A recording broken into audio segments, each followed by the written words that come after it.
শুনেন, যেদিন আন্দোলনে গেছিলাম আর পিছিয়ে থেকে গোলাগুলিটা শুরু হয়েছিল, সেদিনে আমি ধরিয়ে নিছিলাম যে শেষ, আব্বা মূল্যকার দেয় হইতো না, লাইফ এনে শেষ, দেশের লেগে গেছি, ঠিক আছে। কিন্তু এখন যে বাচ্চা রয়েছি মনে হইতেছে ভুল হয়েছে, এদিন মরেতে গেলে ভালো আসলো। কারণ এখন কইতে শরম লাগে, আন্দোলনে আমিও আসলাম।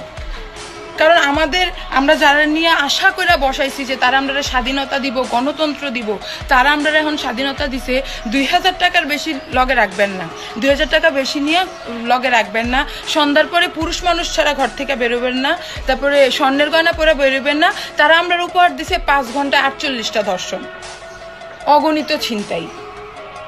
এমন এলাকা শরম লাগে। আমার দাদি একটা কথা কইতো, বালার লাইগা করলাম দারু, দারু হইলো বিষের লারু। অন তারা হইয়া গেছে আমরা কাছে বিষের লারু। অন শরম লাগে, তারা দেখলে মনে হয় যে শিট ম্যান, কি করলাম, কেন করলাম।